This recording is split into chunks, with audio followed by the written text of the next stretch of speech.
Welcome to the Insiders.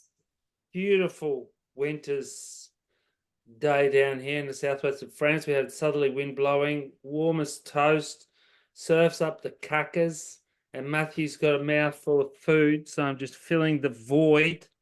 Got a great episode tonight.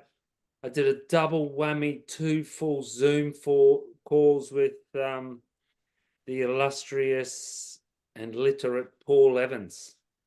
An old friend of mine. I've known him for, I think, like Forever. maybe 18 years. Yeah, something like that.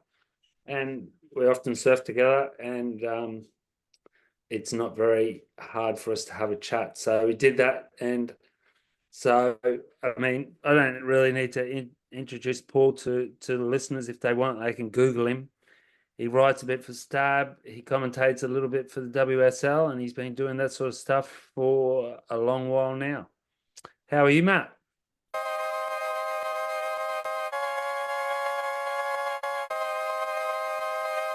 Yeah, good. Yeah, buzzing. Stoked that you got a chance to speak to Paul. Some of us have to work, so I couldn't make it. But He no, calls it. He calls it. What does he call it? He calls it like smoke and mirrors. yeah, Of, of avoiding work, but he does work. He writes. It's work.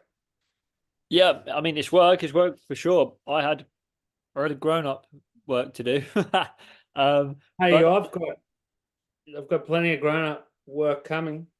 really cool that you got to speak to Paul. I met him when I was out in France earlier or late, well, September last year now. Um, Met him at the Bell surfing shop opening, and then saw him pretty much every single day at the Quicksilver Festival, just like bumping into him. And he's really cool guy, got time for everyone.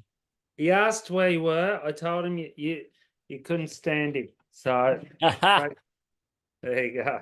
And I think he's got like some of the most out there, but in a good way, but just really like off on a tangent views on surfing. He brings quite a lot of like metaphors to surfing, which I really Very enjoy. literate, mate.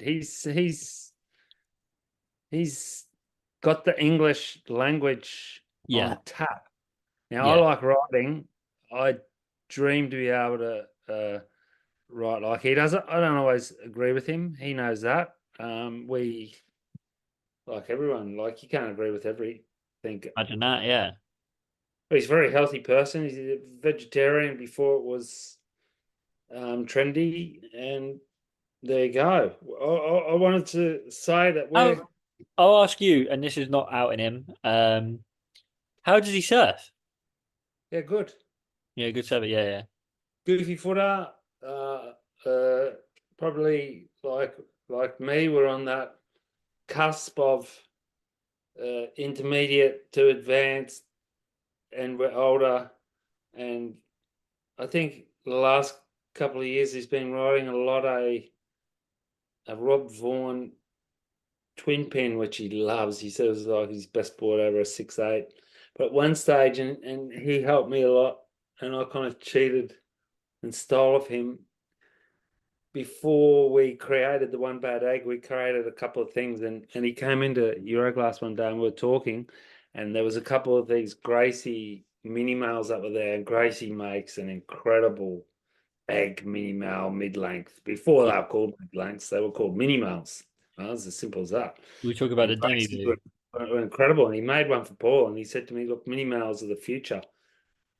And I knew it was true. Like, I knew it was true because it was just when Chinese boards started exploding, and a lot of French retailers stopped buying boards off us because they were getting them from, I forget the name of this factory, but they were getting them.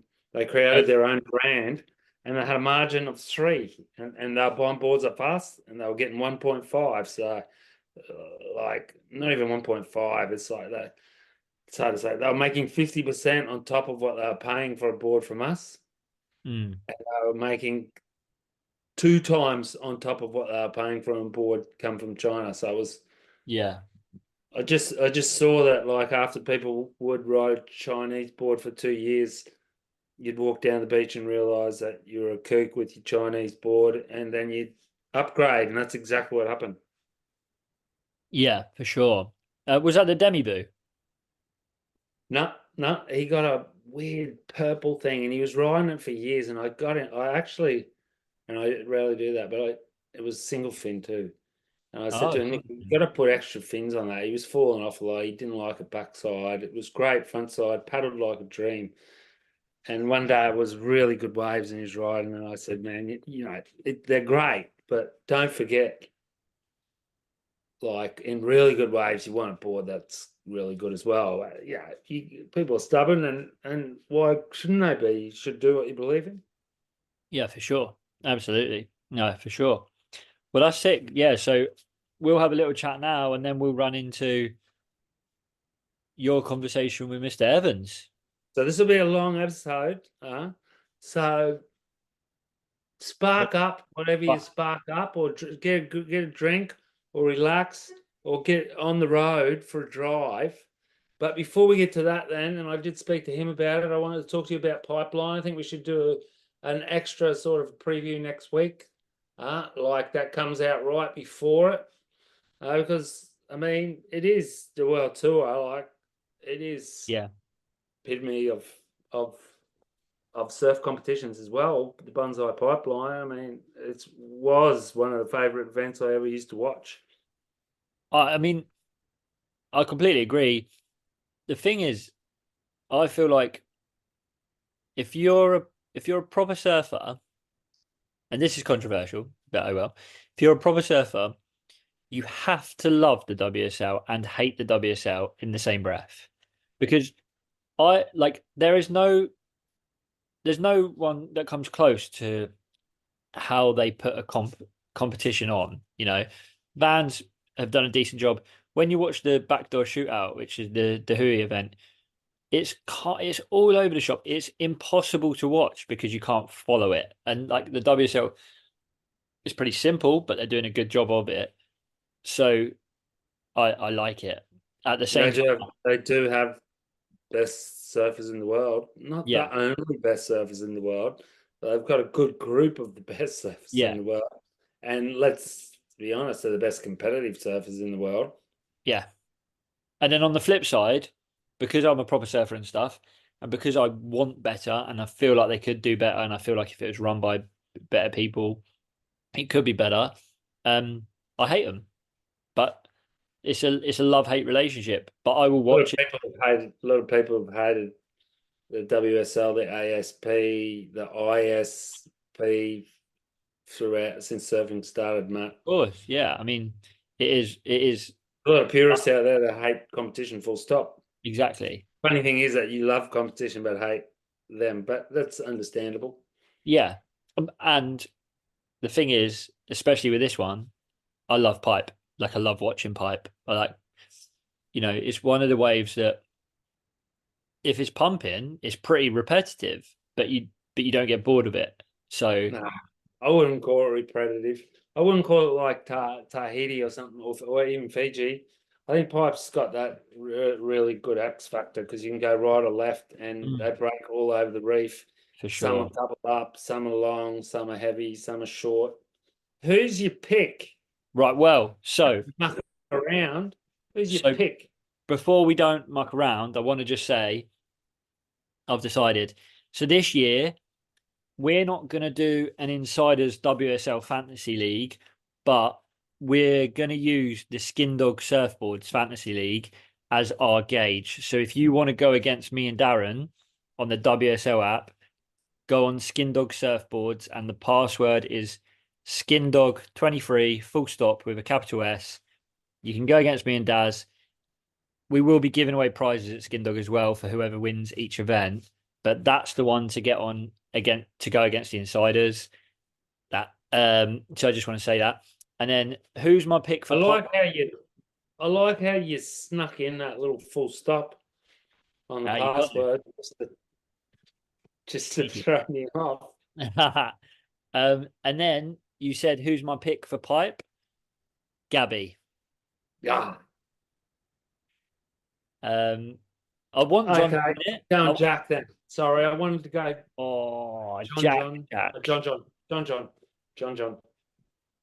See, I've got a little thing at the moment that I should pick Jack Robbo because people might have seen it, but yesterday he surprised Lucas Skinner with welcoming him to the Red Bull team. Surprise.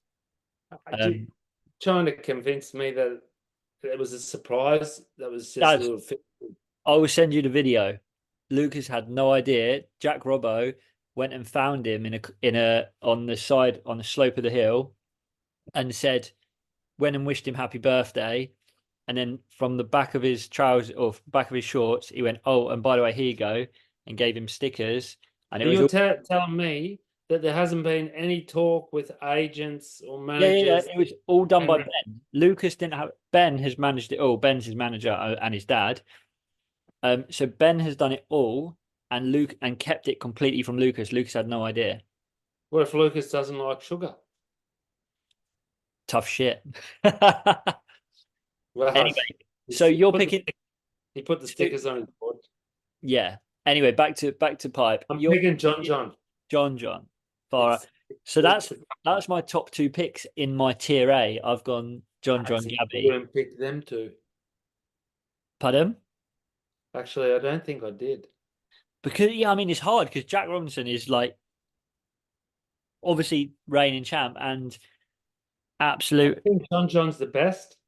John I John is think the best. it's the best competitor, and he's maybe I'm thinking he's third best. I think Jack's second best at pipe Fair play. in the tube, honestly. I think, I think John Camp is not better than Jack. It's all very weird, but I think there's not a lot of daylight light between the two of them. He's a little bit younger than John Jack. Mm. Kind of weird saying them in the same sentence, isn't it? John John Jack Jack Yeah, Jack it is John. weird. Jack and John went up the hill. But I I think Gabby can smoke both of them if he gets a little bit shuffling around, going left and right, doing all sorts of weird stuff. I think like out of the three of them, it's almost like a depends what waves come to them on the day because all three of them are 10 out of 10 So riders. who's pick a wild card then that's not in that three? Wild card. Um oh, I got two. Can I have two? Yeah, Um that would be with an S. Wild cards. yes. Oh fuck, I maybe got three. No, I'll go two. I'll drop yeah, Oh, okay. you want seven? Jacob Wilcox or Ryan Callanan. Oh, well, I was gonna dead set literally say the same two people. And then the other one who I picked Jacob. the other one who I think will do well is Leo because he does all the time. He's sick at pipe. Yeah, he's really good at pipe. I struggled with it. I think I've got him in my team. I don't know. He's just had a weird run Mm. But last couple of years, but Leo could win it, really. I'm gonna go Leo. Well, yeah, I'd say Jacob Wilcox or Ryan Callanan would be my wild cards, but Leo's also there.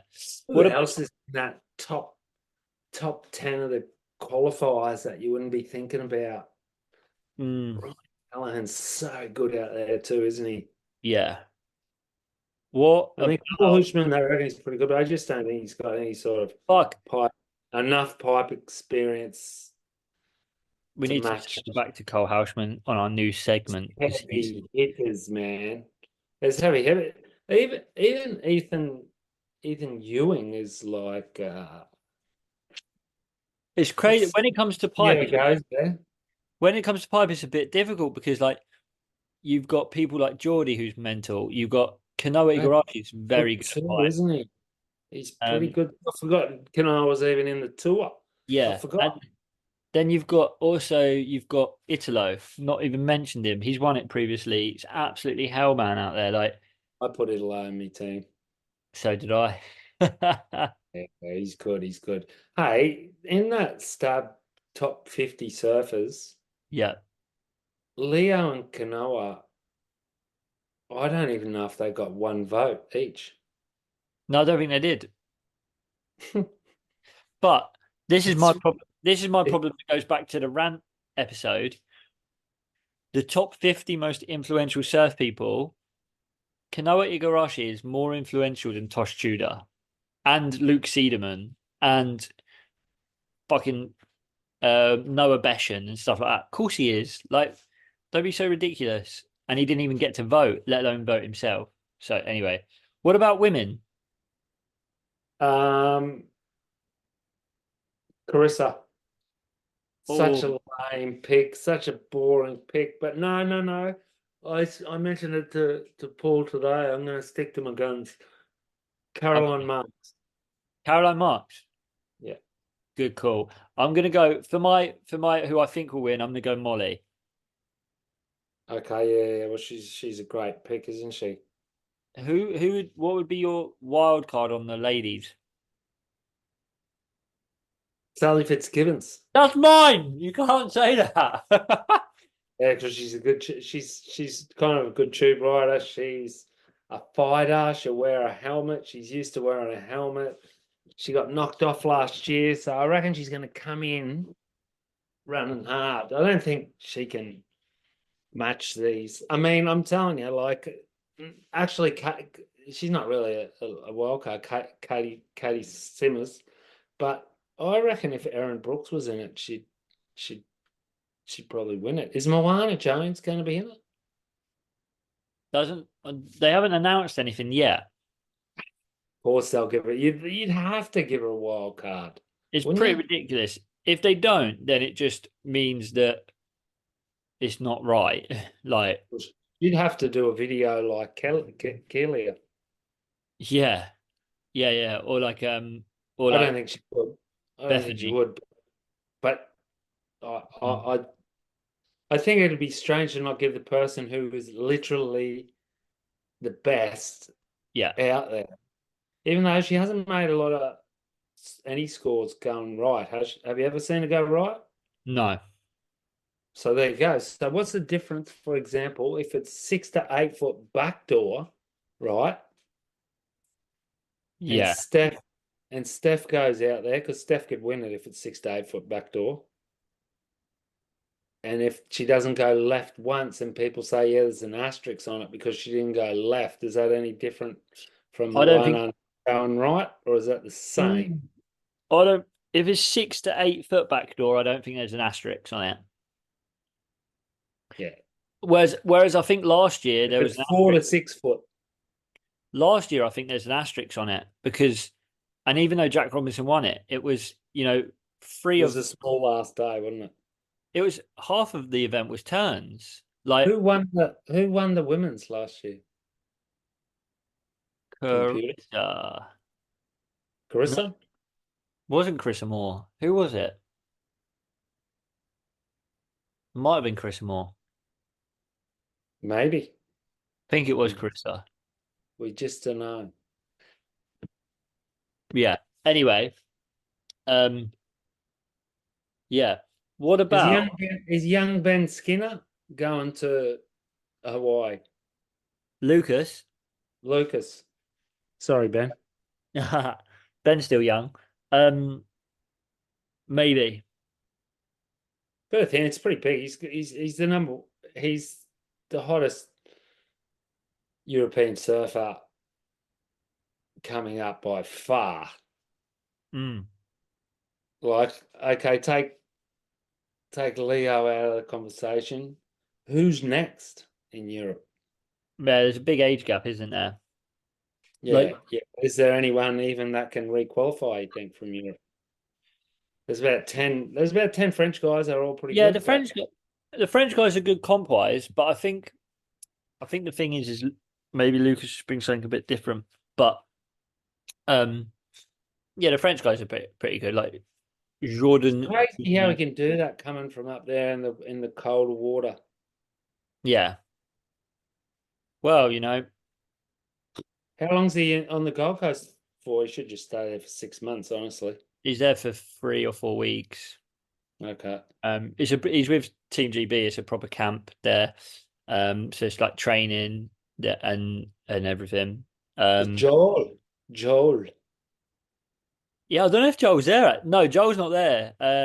right? Lewin, It's Luke Lewin. Dillon. Um, Luke Dillon's heading up the coaching, and Oh, then really?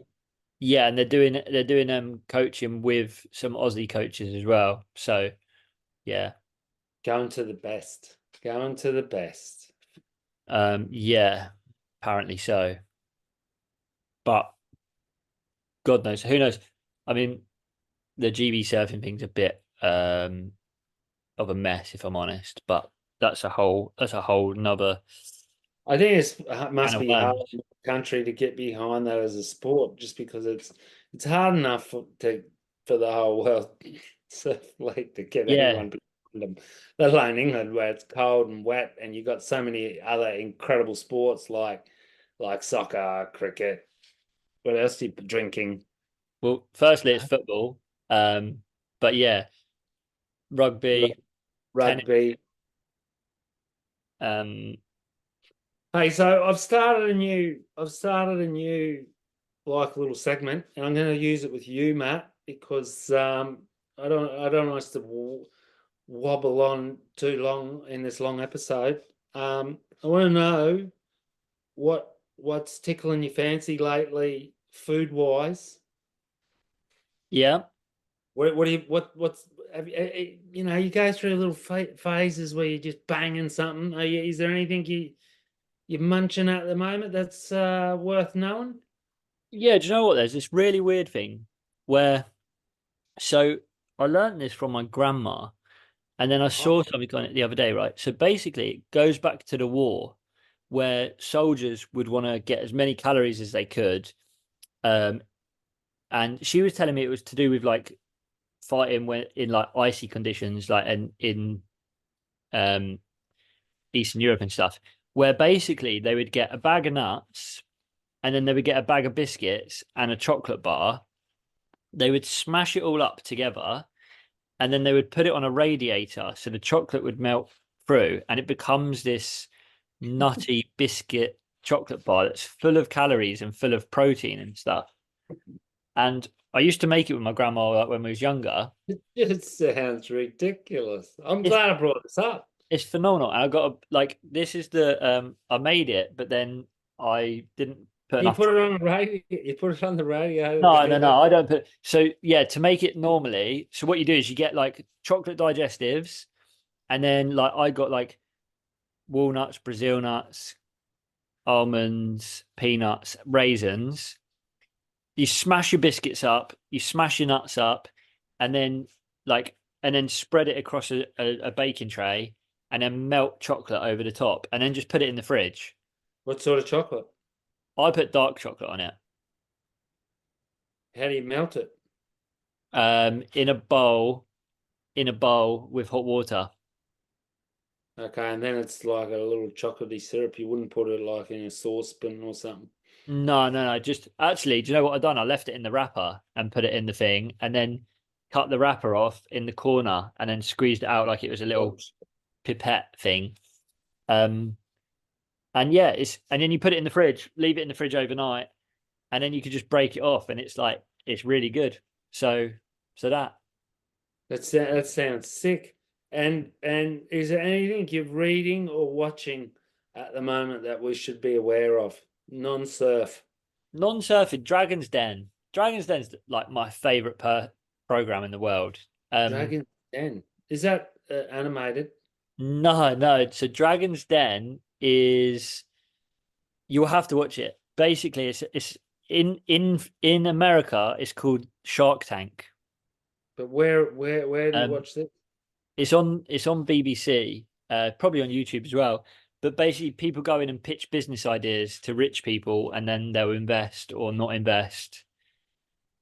It's um, it's pretty rogue. Most people think it's probably pretty boring, but I love it. Maybe we should be going on this thing.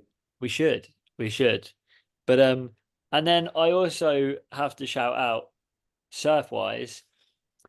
I watched an edit that I sent you from DB Journey, so the board bag company and the bag company. DB Journey put out an edit with Kaito Ahurati. I haven't been able to watch it because the link was on my phone and my computer ran out of charge, but I will.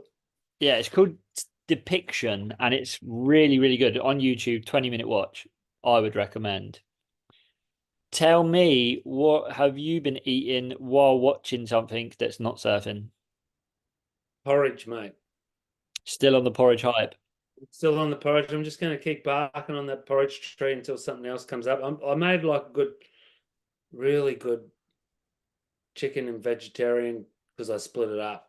Do a chicken part for my son, vegetarian part for my other son, and that was all right. But there's nothing sorry about curry. I'm just going for all different mixes with my porridge, and then my latest one is a spoonful of Nutella right in the Oh, middle, and the what a muesli and banana over the top, and the Nutella just melts in yeah, the middle of the porridge. It's solid. That is a fucking solid effort. wicked, That's wicked. good. That's a good winter meal. You wouldn't eat that in the summer, but in the winter, you're all over it. Sick. And Netflix, like this is one of my favorite ever books. It just blew my mind. It's called Boy Swallows Universe. Oh, I've seen it advertised on Netflix. So I'm going to watch the last episode tonight. I read the book like maybe 4 years ago, three or 4 years ago, not long after it come out. It's set in Brisbane with a couple of 13, 14-year-old brothers, and it's set the same year that I was that age, Yeah. basically. It gives me goosebumps because it's got a hell soundtrack. It's just like anyone, even non-Australians, like I think it's insane. It's Oh, unreal. I can't wait to watch it. I I'll watch it wouldn't for sure. I wouldn't watch. I'd watch this and have pipe in the background, for example. Right, yeah, Like yeah, it would be yeah.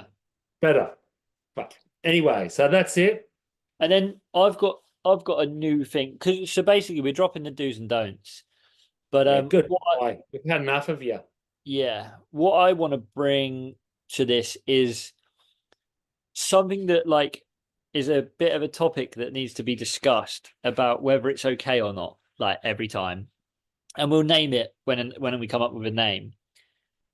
But there's something I want to discuss, like when's it ever okay, if it is ever okay. So this is when you're at the beach and you're getting changed with someone, into your wetsuit or out of your wetsuit, right? And you're standing there with your mate, like it's a semi-warm day, and like you're Are you talking. sweating? Are you sweating?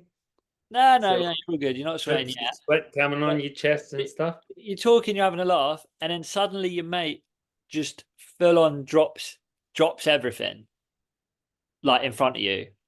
Yep. Is that like it's weird? Is that okay? Like I would never do it, but is it okay? When does it become okay?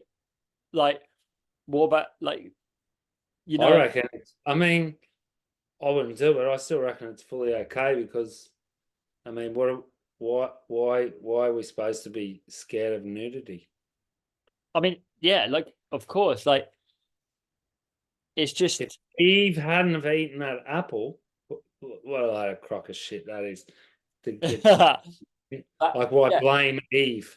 but But like yeah, it's a strange one, isn't it? Because if you were just like you know, if you weren't surfing and you'd like how many times must you have met someone before you're willing to just stand there with your fucking balls out yeah, of them? It was just something that I thought the other day. Like I was just thinking, I was listening to a different podcast actually, and um, and then it was about someone.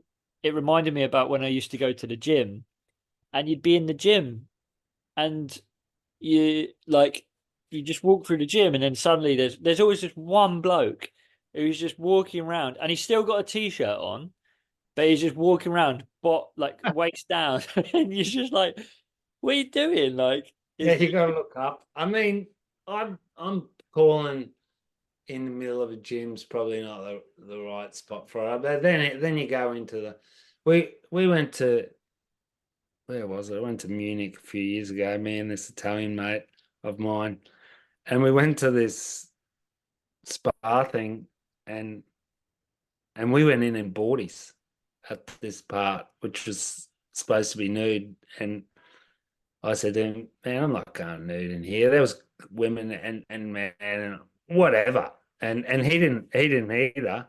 And then when we left, this older guy goes, "Hey, yeah, next time, it's supposed to be no closer." And we just went, "Yeah, no worries," because there wasn't going to be next time anyway. Yeah, yeah, yeah. We were just in and out, but like you have to, I'm sure you get used to it, and then you don't really care. Yeah, it's just always awkward, like because the awkward thing about it is that the guy naked or waist down naked is fully comfortable, but it's Yeah, the trick is like you don't want to look, obviously, so you're like, fuck, don't look, and then you're thinking so hard not to look that you just start to fucking trip out a bit. kind of impossible to not look. Yeah, but I'm not against it. It was just a topic. I was like, when did like whether it's surfing or whether it's like in the gym or anywhere, where do you get that like decision? Like, oh yeah, sweet. Yeah, I've known this guy we worked together for 6 months, so I'm just gonna get my dick out in front of him. Bit weird, but Well, maybe not weird. Who knows? maybe mum told him it was beautiful and there was nothing to be ashamed of. Who knows? Who knows? For having a chat to me, I'm going to watch this other Aussie series which is on AirT, which is called like Mystery Rock or something. It's out in this country town in West Australia, and there's been a death and stuff. It's pretty cool. There's 3 episodes, so it's gonna be a late night on the lounge. Got the fire on, even though we like it kind of chills down early into the night. But they're the magic moments after a good day. There's no surf. There's no surf, so I'm actually not stressed or thinking about surf. Surf next week. I don't know Yeah, about you guys. yeah, same. There was like a weird little pulse today, but it didn't really come through. But yeah, next week's on. So Well, yeah, fingers crossed. Thanks for joining us, our and illustrious listeners. and And now you can enjoy Darren talking with Mr. Paul Evans. And we'll be back very soon just before pipe. au revoir. Au revoir. Sweet as. No worries, bro. You cut all that up. They're really Yeah, good. I yeah, think for they're really sure. good because we've just known each other for so long. Like we start off with English pubs, skiing, all that stuff, and we finish off with food. He loves food. He sent me a Yeah. message after saying, "Oh, I think we wasted too much time talking about the WSL when we could have been talking about food and shitting." I'm going downstairs to have some muesli. That looks really good. Enjoy. No worries, bro. Good evening. Take care. Bye. We'll try and keep getting some other guests soon. 100%. Au revoir. Au revoir.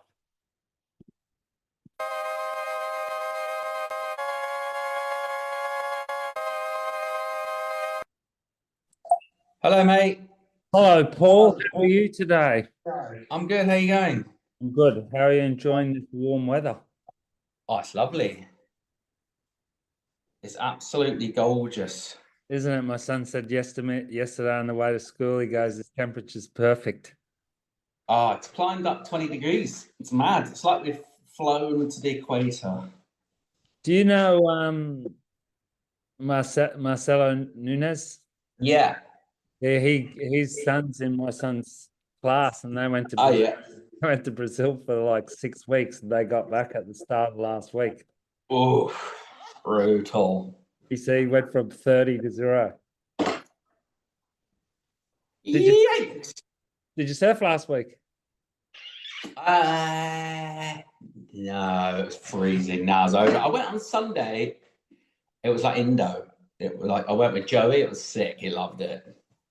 Yeah, I had that. I think he's back. I had a good session too, and it was warm. Oh, it's just perfect left. It was kind of just a bit small, so it wasn't really crew around checking it. And with the tide, it kind of like picked up, and then it was a few crews started to come, but it was kind of a non-crowded day. It was pretty sick.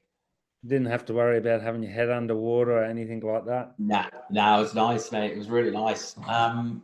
Yeah, I'm keen to surf again. Actually, I just last week I just couldn't be fucked with it. That freezing, nah, You've been in England. Did you surf in England? nah, no. I kind of thought about it. I was trying to line it up. There was one swell that I thought about going to, but didn't bother. Is it too hard? Do you take your wetsuits and stuff with you when you go there? I didn't. Yeah, I wouldn't take any of that stuff just because I wasn't really going to the coast. But I could have borrowed shit if I'd gone. I could have organised it. But yeah, I was where Heidi's mum lives is about as far from the sea as you can get. Kind of right in the middle. But yeah, it was good. When I go there, when I go back there, surfing isn't normally at the forefront. But if there is a swell, I'll for sure go. But like, it's not really what I'm thinking about doing when I go. I want to do all the other shit that I can't normally do here. Rather, I surf it all the time, you know. Eat curry. I didn't go loads on the curry actually. A little bit. Yeah, not as much. Yeah, I think I had. Did I see you with fish and chips? And I wondered Yeah, how you did that. we got fish and chips the first day. I just had chips. It was all right. I felt a bit sick afterwards, actually. Most of those things that you romanticize about home aren't actually that good in practice. A lot of those, like, all those things, you think it's going to be really good, and you just build it up. And me and Heidi talk about it. And then you actually do it. You just go, yeah. The thing that is really good is go to the pub, and that never really lets you down. That was the best thing. Was go to the pub and drinking pints in a pub with a fire. They don't really do cozy, do they? In like Europe, in the bars, it's cafes, it's kind of suck, really. Like they're not they're not warm, are they? They just can't do like cozy. They can't do pubs. It just doesn't happen. It's all sort of it's just different. So yeah, the pubs are probably my one favorite thing, and I never really appreciated them when I lived there and I was younger. I thought actually used to kind of think pubs are kind of shit when I used to go to the pub 3 times a week or whatever. So now I'm like, I love the pub. I listen to podcasts about fantasy pubs where people create their own kind of pubs, and I kind of fetishize a little bit the whole pub experience. And they're dying out really badly. So they're like, I think there's like some crazy stat about how many close per day over there. So they're getting rarer. People have they been gentrified out of the conversation, or kind of? I think it's a number of factors. Actually, quite an interesting topic. There's a number of factors. Yeah, a lot of it's just sort of economics, but also the way they're kind of run and the way the tenancies are, and just kind of the margins and all this sort of stuff. Yeah, a lot of the ones that are surviving do food. They're like kind of gastro pubs, but you're just your average boozer on every street corner. There used to be like 6 in my village, and now there's 1 in the village. That's just like kind of on the high street and the main street.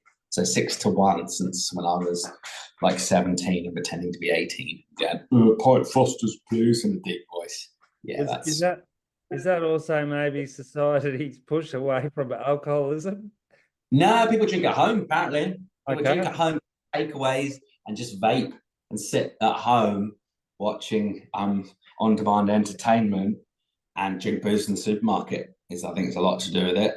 But potentially just be online as a social activity with social media instead of actually talking to people in the pub. Yeah, well, that's the thing. It's a non sort of self-selecting crowd, isn't it? So that was always the kind of good thing about the pub. It's like, well, the generational difference. So when you're 17, you're in there pretending to be 18, but then you got the old dudes.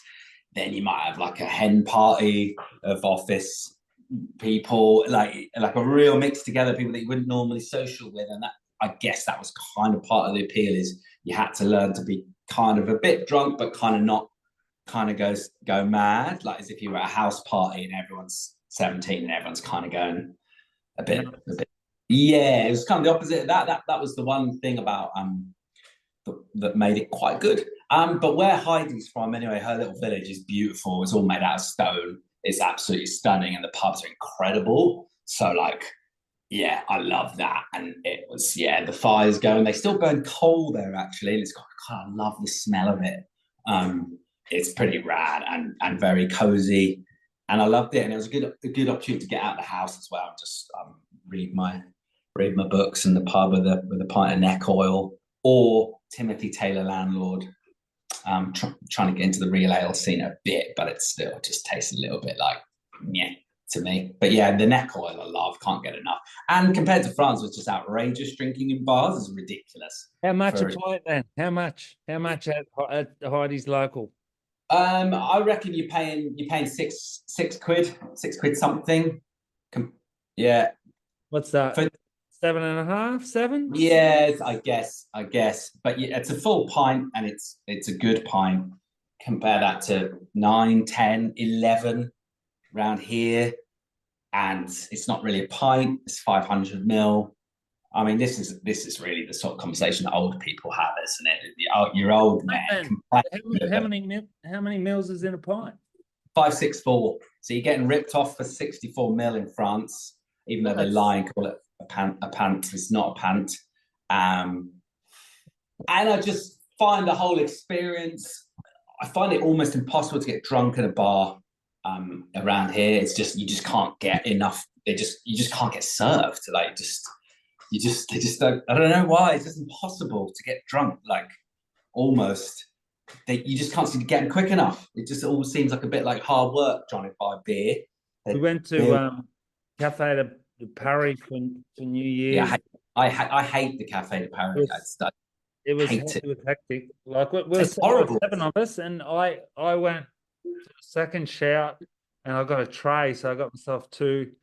I actually drank Ricard because in my mind I think because Ricard you mix with water, you're actually hydrating while having your alcohol. I don't know if it works like that, but so I had to get 2, and then I was kind of torched after the second shout because I just had like 3 Ricards off the bat, and like get back to the bar. The way to get drunk in a French bar is to drink liquor rather than beer. I think you're right there. I despise Cafe de Paris. I don't know why anyone likes it. I don't know of anyone ever having a good time there. I think I heard a story that an Australian pro surfer had a good time there in 1997 or something once, like apparently. And like, I don't know why anyone, it sucks. And just on that cozy kind of spectrum, it's the opposite of cozy, isn't it? It's just hot. It's like sort of bright light. It's just horrible. And also quite hard to get served. It just sucks. Yeah, it's just everything about it. I don't know. I mean, I don't really want to hammer just one venue. People seem to like it. Good luck to them. I think it's crap. Really bad. Really bad. It's on your hit man list.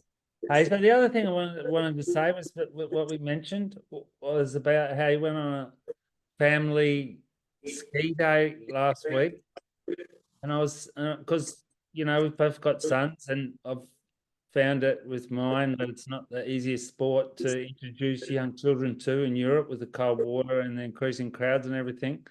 And yeah. How much easier is it to have a family day in the snow, and what's the joy levels? Really good, beautiful, stunning, etc. It's the first time we've ever done a family ski day. I've got 3 kids, like 11, 8, and nearly 7 boys, and we've never gone before for various reasons. They do actually go with like the little sports thing. The oldest son went a couple of times. It's kind of like P's, but OMS after school. He went twice. The middle one, there was COVID, I think, and then the little one just went. So 2 of them had tried it, but we've never all gone together. And it was fab. Although it reminded me why we've never gone together, because it was 500 euros for one day. So it's a rich person's sport. But did you get them lessons? Yeah, they all did lessons. Even Heidi had a little lesson because she hasn't been since school. So I normally just go on my own with like, I normally go with Dog, Marsh. He's a froth that he calls me and goes, it's going to be amazing. I just sit in his car at 6 a.m. and that's it. And he just drives me. And does it all for you? Normally supplies me with any gear that I'm missing. And I just have a hell time. But this time I was like, okay, come on. Like, actually be a proper dad. So I took him up. It was epic. Just when like you leave in the dark, when it started getting light, we're up in the trees and they're just heavy with snow. It's just so stunning and beautiful. Like, it's incredible. And everyone loved it. It was tricky at the start. You got to be you need a bit more discipline because there's so much gear, and like, I've lost my glove. If someone drops a glove in a puddle, it's game over. So you got you do have to have like a well-oiled kind of operation. But Heidi's really good at stuff like that. Like she's really good at the details and kind of the organization. I'm more of the ideas man, so we're kind of like together. We're a pretty good team. We had that like weekend maybe 8 years ago now, and Elliot had only been, my oldest son had only been once or twice, and our cousins got an apartment in a station, and I'd gotten the keys off Jean-Christophe, my cousin, and everything, and it was all planned. And on the morning, like it was Friday afternoon when we were leaving, like they were all at me, like it was like out of like a road movie, like a cinema movie, where they were all like, we didn't even want to go, you're forcing us to go and everything. And like I lost my temper in the car, obviously, and I was going, you'll enjoy it when you're up there and everything. And it was heavy. It was like, then there was an hour silence driving up there. But when we got out of the car, like we got up there maybe about 9 o'clock in the dark, and we got out of the car, and there was so much snow, and we had to walk through the snow and go up into this little apartment, which has got a little terrace. And when you wake up in the morning, like it's only like 300 meters from the slope, and it's breathtaking. It really is. It's awe-inspiring.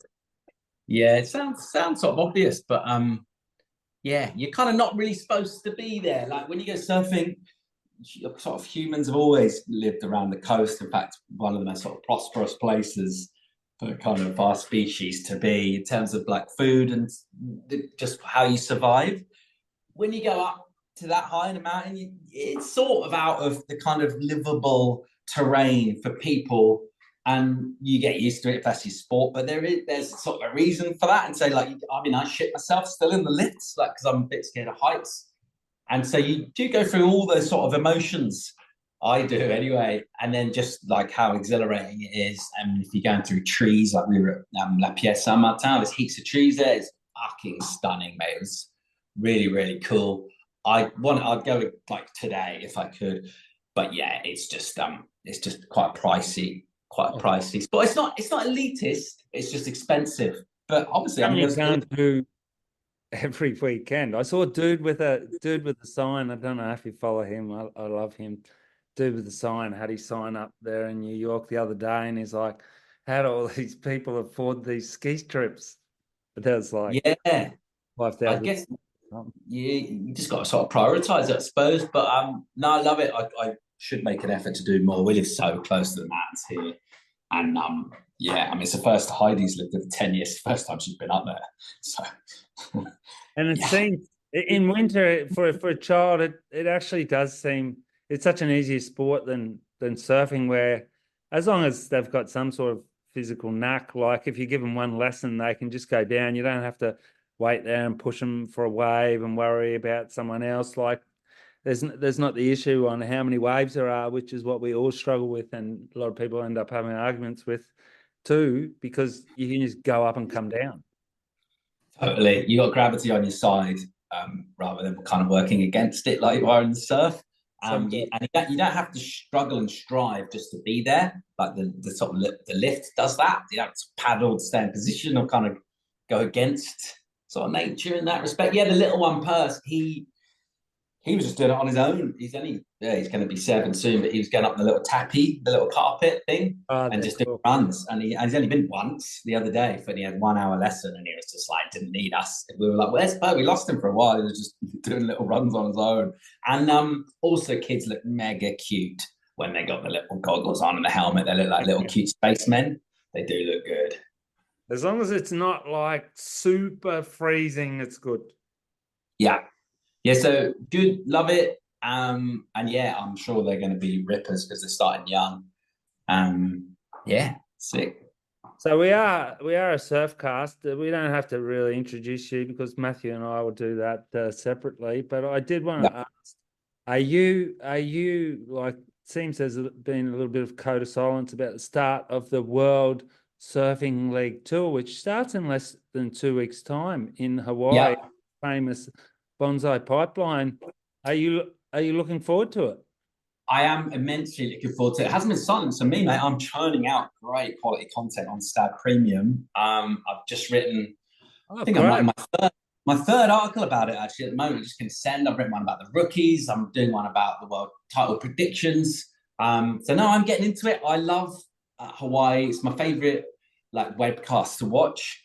I don't know why I've always just liked, even when I wasn't watching many before, I watch most of them now, but even when I wasn't watching many, I'd always watch Hawaii. I actually really like the time zone, even though that sounds weird. It's like 12 hours opposite from us. But I like kind of getting into bed. Yeah, it's great. Yeah, it's dark here and it's all kind of, you're winding down. And you're like, yeah, I could just watch Netflix somewhere. And you go and we're at the pipeline. Yeah. Especially if you forget, and then you get yeah. And the palm trees, and everyone's sort of holding their coffee, checking it over there. And you're just like, oh, yes, this is what I need. It's like the ultimate in escapism. When it's summery here, or, it's spring-like here, I don't necessarily feel as much of an urge to go on my computer and kind of watch slightly grey, I don't know, bells say. That's April. April's already nice here. I'd rather be outside here. But yeah, this time of year, I love it. And yeah, I'm looking forward to it.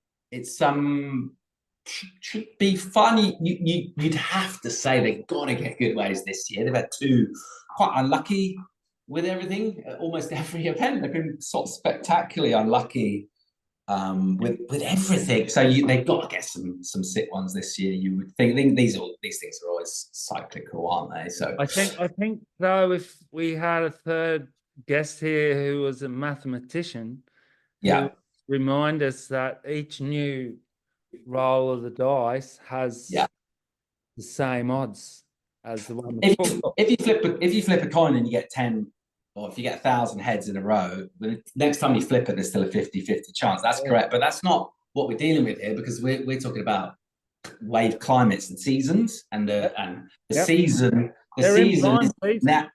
is now, so you're more likely to be good. That's why the event is now. It's not just like flipping a coin if it's going to be good or bad, exactly. But I get your point. But no, I think overall the tour should score some better waves this year, and they need to. But even the big wave, there's no big wave events last year on tour.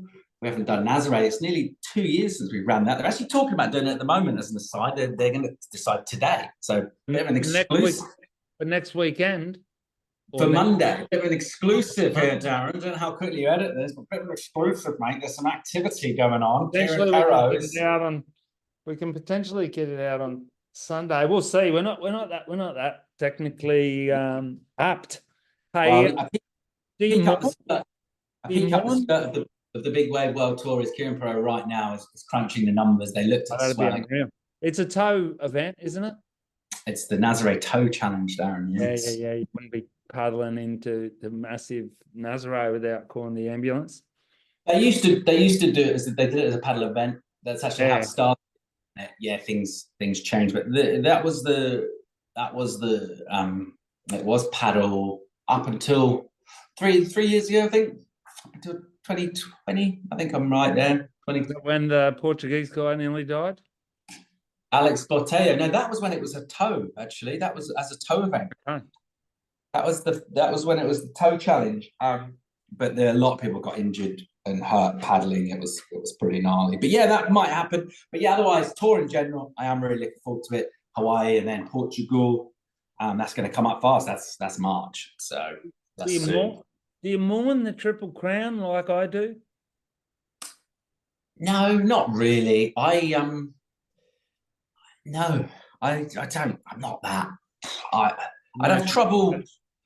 Yeah, exactly. If it was on and it was good, I'd watch it. But if it's not there, I don't miss it particularly. No. Was the Triple Crown that good? Like, I just used to like watching those three events and more at the end of the year. Maybe it was escapism, like you say, even though a lot of times I think they made me envious because it's when we're in stormy period and you can't surf. Yeah.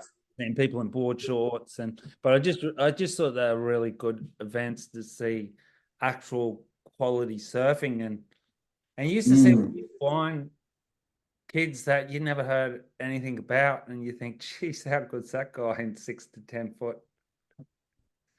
Yeah, I mean, I like I love the Hawaiian events, just the Triple Crown itself. Yeah, I don't think I spent loads of time watching Halle either. Watched Sunset a bit, probably. Pipe's kind of the main one, isn't it, really?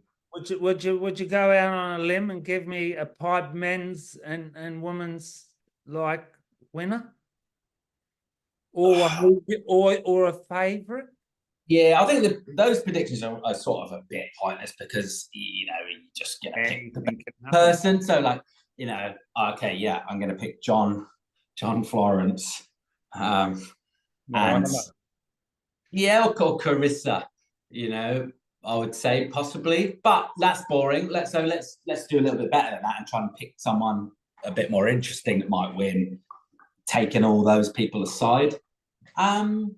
Yeah. Yeah, okay. I'm going to throw out Philip Toledo. For a win. Yeah. Unreal. Yeah. Sort of 6 foot, charging backdoor. Why not? Yeah, you could do it. For the girls, Caitlin Simmons. Okay. There you go. I'm having a crack at potentially Caroline Marks. Yeah. Well, it depends on how big it is, obviously. But what do you think? Did you watch any of the Vans pipe thing? I did watch that. I also did some sort of research for it because Stab were involved in the production. So I researched quite a lot of the surfers and I compiled some stats as well with the commentators. And I watched it. I also watched the Hui backdoor shootout, which I really enjoyed. And I thought the commentary was really good on that. It's very entertaining. They had the Hawaiian guys, is it Isaiah Walker? I can't remember the other guy's name. I should probably check that. When they gave loads of like knowledge about Hawaiian culture and language and that sort of thing, but they did it in a way where it was super entertaining and quite loose. I thought the broadcast was quite underproduced, so it's kind of off the cuff, and they just kind of things just popped into their heads and they just kind of said them, which I really like that. I thought they were brilliant, and it's good entertainment. It's informative, but I thought that was really, really well done with like a cool vibe. Are we jumping on the bandwagon by saying it actually looks like there is immense improvement happening on the women's side? I just watched I just saw like a few, like obviously Moana Jones, but like Molly Picklum and a couple of them like properly pig dogging tubes, and I just noticed that like it's not rocket science, but the more that they get the surf out there, the kind of better they get at it.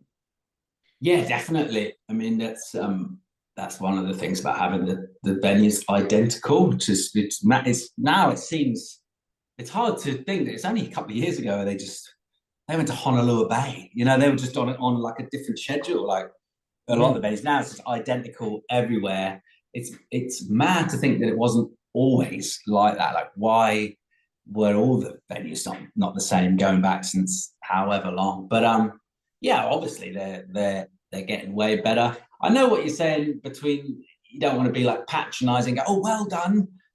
And I think like yeah, obviously you're not judging on the same scale between men's and women's in terms of how deep they get and stuff. But yeah, they're doing incredible. Like they're charging it, you're getting your specialists doing really well.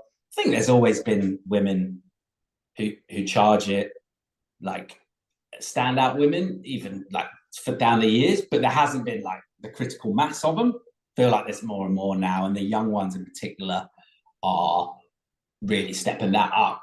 I think the young ones in particular on tour, like that area of how much they charge, I don't know. I don't want to say it's sort of overstated and how important that is, but like for me personally, it doesn't like. Yeah, it's not necessarily always my favorite aspect of surfing. Is that how fearless are you or how deep are you getting it? Part of it, but like technical ability. The improvement on the women, to me, more than that, although that is part of it, is the way that the new generation is starting to free surf their heats much more, or surf much closer to how they free surf in their heats, rather than that more mechanical style, just trying to do the turns and getting the scores. And that's the sort of exciting thing. And if you think about that's what started that shift. But think about the next couple of years, and like Sierra Kerr and people like that. I mean, it's mental how different they are. In fact, I was talking to CJ Hobgood for an article I'm doing about the rookies, and he was just saying it's like that Gabriel Medina moment where it just made a lot of people think about retiring because they realised like, okay, fuck, that was the generational shift, and that's kind of where it's at now. He thinks with the women and Katie Simmers, and you probably have to go along with that. I think there's that established order on the women. They've been there a long time. I think that a lot of them might pack it in fairly soon because the young ones are just so good. Do you think they'd have some of those older girls would have a hope in hell if there was 4 left-hand barrels against like Erin Brooks? She's just incredible. Yeah, mate. Yeah, it's weird how it comes to you need a generation to do it rather than just sort of a lone surfer, but that does tend to be the way. And with the women's surfing, it's going to go through quite a lot of changes. I reckon it's been a bit of a stranglehold, isn't it? Just in terms of titles for however many years between Steph, Carissa, and Tyler. And we changed that this last year, and I reckon we're going to mix that up quite a bit. How many more titles of those three? Oh, question for you, Darren. How many more world titles have Steph, Carissa, and Tyler got left in them? I think 0, unless Carissa can maybe win one at Trestles this year. I think if it was well, they're talking about her not doing the tour. There's that rumor going around. Have you seen that one? I read that, but I'll believe it when I see it. It wouldn't surprise me. I don't think it's necessarily because of Trestles either. I honestly think Trestles kind of really suits Carissa, and I think that one day takes all. It's a pressure cooker. I don't agree with it. Not Trestles. I'd rather have a season-long thing, but it is part of sport, and it is part of a lot of other sports. I don't think. I mean, maybe, but I mean, Molly's not necessarily, I don't reckon, ready for a world title. I think Caitlin probably is already, and I think in maybe 3 years' time, when both Sarah and Erin are both 19, I think 16, 17 is still a bit too young for them to maybe win. Oh, I like the finals. Yeah, I know you're saying that Trestles is always the most exciting venue, but I like the finals idea. I'm backing it. The concept of all of a sudden, like, for example, next Tuesday, that there's your world title. It just feels at the moment like it's coming into a 4th year at the same spot. Yeah. As generally surfers, and I don't think they're looking at us as their market anyway.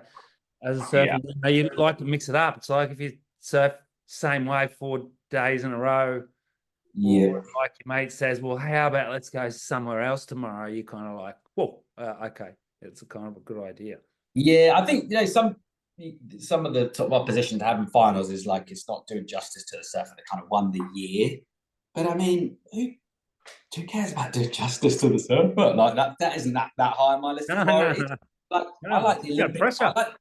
I like the Olympic 100-meter finals. In the Olympic 100-meter finals, it happens in 10 seconds. It doesn't matter what you ran in April or May, whether you broke the world record by a second, and it's just what you're going to do on that race. That's the whole point. You can't just watch the race. Like that's the exciting thing, and then you become immortal or otherwise if you do it or if you don't do it. But it doesn't really matter what you've been like over the course of the last year. I just feel like why 4 years. You get one crack, and if you miss out, that's it. Yeah, so I and the same thing in any of those sort of big, huge tournaments. It's just about that game. You're in the World Cup final in football. It doesn't matter if you guys have been the best team. You played brilliantly. You've been entertaining. You've done all this stuff. You just got to do it in that 90 minutes. It's like it all comes down to that. But that's kind of the whole point. I didn't dislike it before, but I don't mourn for it as some people seem to think it's some sort of injustice that you did better. You made more semis and maybe got a few seconds throughout the season, and therefore you're the top in like a league system. I love the finals thing. I think it's cool. Why not? I actually didn't mind, and I mentioned it with Matt heaps of times. Like So I've never surfed in one. I'll say that again. A wave pool, but the wave pool event, I always noticed that it was always like the best guys that were at the end. And it's such a pressure cooker environment that if you are the best, you can win it, as opposed to someone who can get a lucky wave and beat you. Like, I think it's pretty hard to get lucky 12 waves when they're all identical for everyone, even though it is kind of a hard thing to watch all day. I think it's the place. Yeah, You're grimacing. the problem with the wave pool thing, I guess, is that if you fall off, you're done, and therefore you're not conservative, but that's got to kind of affect the way you surf. Whereas in just kind of natural surfing, if you fall off at the beginning of a wave, you're actually quite close to even good chance to get priority if the other surfer went before, but you can get another one almost straight away. But you see how high those guys go in the half pipe on snowboards. Yeah. They got to go down that thing, and if they don't do a big jump, they're out. Even though a lot of them try to wait to the last minute, I guess, to do the big jump. I don't really know technically how they work it out. No. But they seem to be holding back with triple McTwists. What I love in the snowboard isn't that, though. Is the one that I guess all snowboards think is really lame, and that's the one where there's loads of them and they kind of race down. Oh yeah, yeah. They can push each other. Called border cross. That is sick, mate. Like, they kind of push each other. Do you remember the speed skating? And there's the Australian guy that was shit, yes. and he was coming in last. And Bradbury, Steve. Christian Bradley, yeah, and everyone wiped themselves out, and he just kind of won and looked at it. I think that's hilarious. I think sport should be like funny, and fancy. In our modern sort of era, everything's become so epic and like important, and then so much gravitas, and it's all like we get all these documentaries where they show how important it is to them, how much it means to win. I don't fucking really care in an individual sport how much it means to them to win. Like, I don't care. Like, I would like to promote also the sort of funny side when that it goes wrong. I just think it's kind of entertaining anyway. And I like the sort of funny stuff. In terms of my serious sports in my fandom, that's already sort of taken care of. Like I like loads of sports.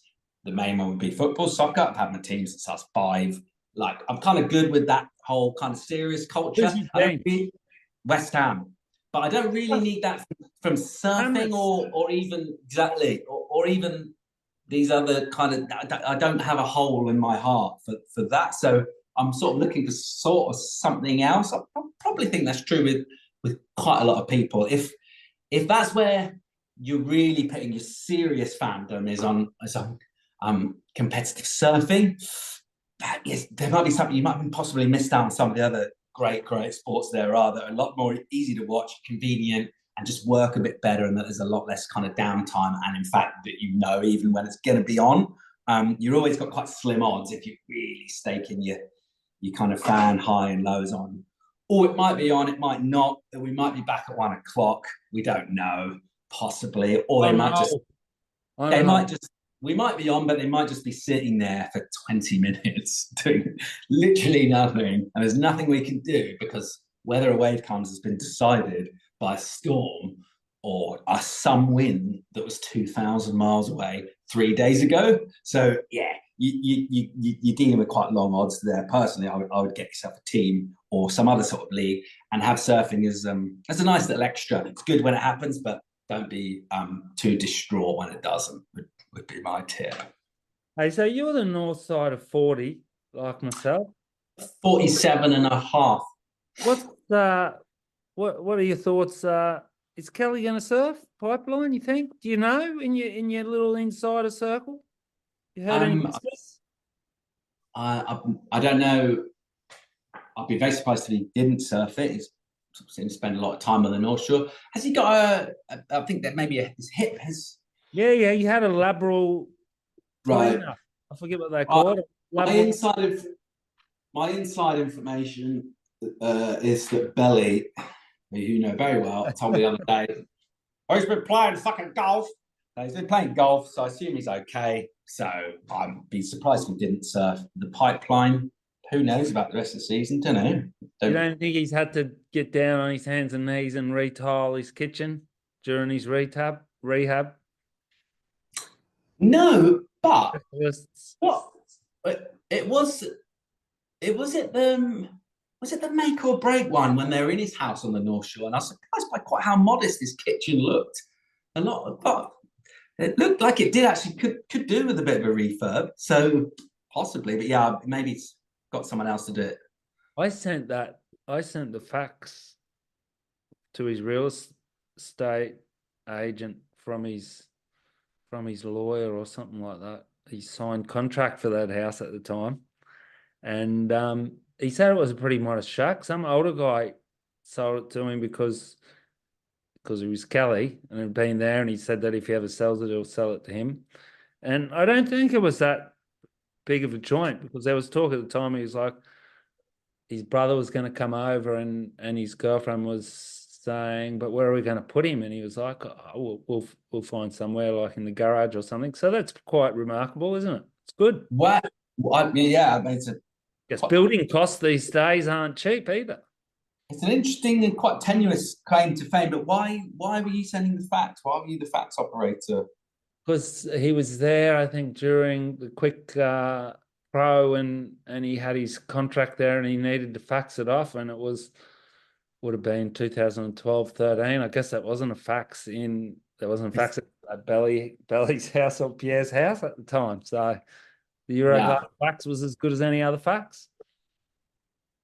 It was like 34 pages. It was quite tedious, actually. Yeah, it's been a while since I've seen a fax machine. Didn't even know they still existed. For younger listeners, are there any younger listeners? A fax machine was like a telephone that was also a photocopier, and it made a noise, and bits of sort of slightly shiny paper came out, that was like a scan, really, of a bit of paper somewhere on the other end. It was heavy. Hey, sweet, mate. I've actually opened my window. It's so warm and lovely. If that's a problem for audio, let me know. I don't know if your audio engineer is going to kick off. We don't have problems with things like that. I actually took out the rubbish. I took the kitchen bin out and walked across the road, and obviously opened the front door and just went, wow, I love this warm.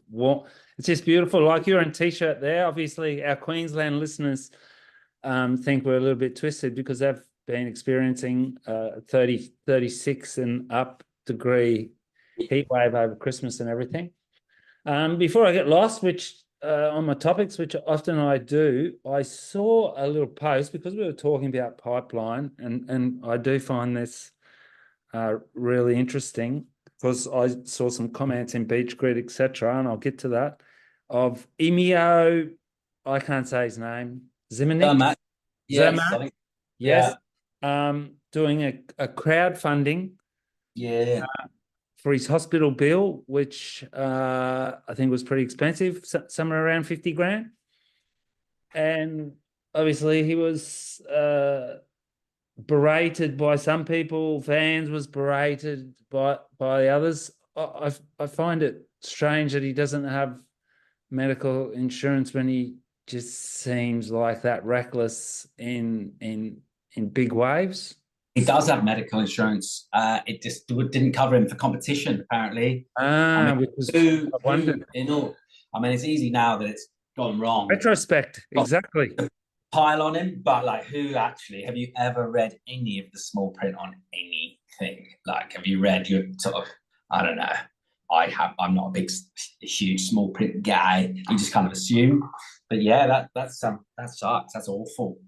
I went to the Mentawais, Lance's rights for 10-day trip, and I didn't have medical insurance, and my best friend who was Australian there like berated me at the time for that, saying I was crazy and everything. But I just was flying by the seat of that my wife had told me for many years that you've got it on your credit card, and if you get extra insurance, you're just paying extra for something that you're already covered for. Yeah, as long as you bought the trip on your credit card, you don't just have it. Like, I think you have to actually pay Yeah, for it yeah, with it. yeah. Which is what I used to do. I didn't have like, 3 grand cash, and I just drive down to the travel agent, and even though I would have liked to have. So yeah, I saw that. I actually earlier this year, and I haven't for Emio, and maybe we'll think about it. I actually sent $10 to the Tom Lowe uh, GoFundMe thing. It just got me at a particular moment in my day where he was waiting for another child. I saw that he'd um, had that heavy wipeout in Tahiti, and I was just more worried about the fact of a father. He's about to have a child, and I've watched a lot of his stuff over the years, and I thought, okay, if I give him $10, I thought a lot of his stuff was entertaining.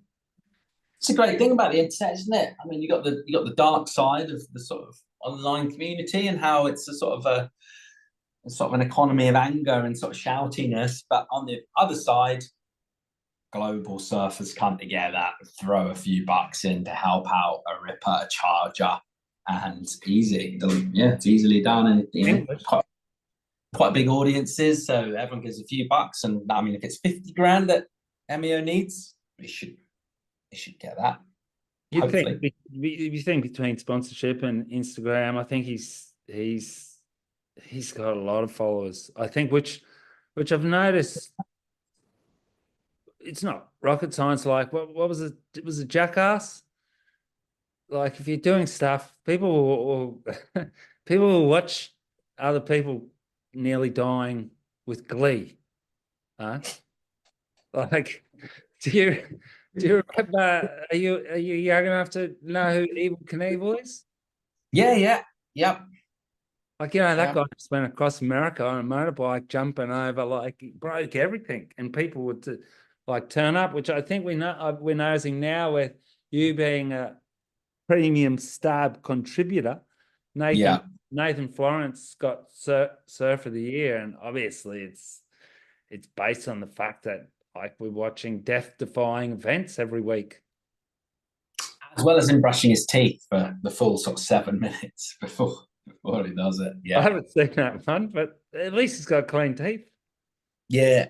Yeah, no, his approach to not just the surf side, but the sort of blogging part of it feels like a bit of a refreshing change. A few years ago, everything was all Vimeo and a bit sort of too epic, and loads of like super slow mo kind of raindrops on a leaf and very sort of cinematic, which is awesome. But it's just sort of overloaded a bit. Felt like a bit of a dick measuring contest on camera gear and kind of budget.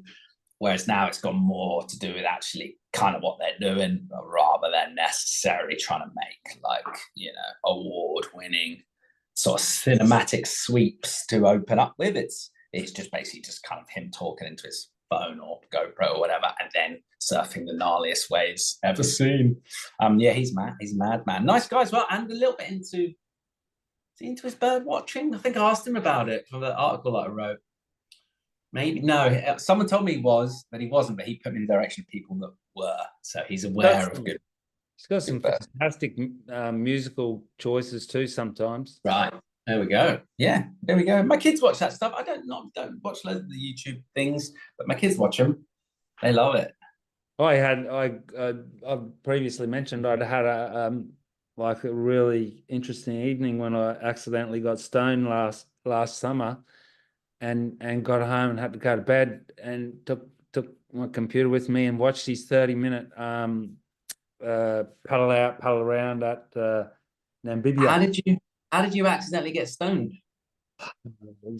It was a spur of the moment thing where like I was just about to go home from work, and someone I know was right there at the time, and I said, oh, that smells good.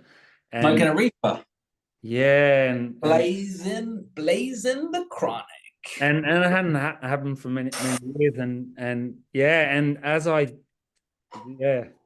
did the take in, this two families walked straight past me like a meter away. So I held it in Yes. Oh, look, summer, boy, summer, yeah, and then. And it just so happened that I watched his 30-minute surf epic at Namibia, and I kind of remembered like being 20 again, thinking how incredible it is watching like those sort of things, because that's what you were just saying then. They're not necessarily like cinematographic or like Oh, high. they are as well, but that's not the main. That's not the main point of it. It's like it's But not. like It's not. it's like I never will be able to go to Namibia. I don't think. I'd like to. I don't think financially I can do it. If I do, I'm a natural footer. I'd probably try and pick up all these other places I haven't been. I actually got to be there for 30 minutes. By all accounts, it's pretty hard to make the takeoff. Yeah. Like if you don't, then yeah, you're fucked. You can't take off down the line. So it's like you gotta challenging wave. I thought you were going to say you forgot how good it was getting stoned. Well, when you told that story. No, as well. Like I did when I was If like, if you had to just do one illegal drug for the rest of your life, would it be the marijuana, Darren? Is that the one you'd pick? there's red wine. Red wine's a drug, isn't it? Well, it's illegal in some Arab states, but it's not. I don't think it's illegal. I'm talking about illicit drugs. Yeah, obviously that would be it. I mean, like That'd be the many, weed. many years ago, I lived in a climate where there were magic mushrooms like yellow tops. You've been to Queensland? They are on tap after Yeah, rain. yeah. If there's some cow poo around, and that can be really interesting, but they do have some serious potential side effects for people Such as just people that don't know how to moderate. right. Seen a few problems with that, like not being able to come back from it. Whether there could have been anything else that they touched as well, I don't know. And yourself, would that be it then? Yeah, I'm very interested in the mushroom thing, actually. That's why I asked about that. I do think there's a lot of interesting stuff going on there with psilocybin. I mean, they go everywhere. It's not just in the really hot climates, it's easy to get them there, but they grow in cold places. I think the psilocybin is really interesting from a point of view of like as not necessarily just as a party drug, in terms of like, medication and Yeah, all that sort of stuff. I think that's quite an interesting one. I think it's a I like lot. Not even I think it's a lot different these days. Like if someone's microdosing something that you know exactly how much is in it, to a couple of 20-year-olds with a bunch of mushrooms, boiling them up in a pot and adding chocolate milk to it so that it doesn't make you reach. There was no real control on the actual dosing back then, where this, like morphine and all other drugs that have been used for medicinal purposes, are a lot more controlled.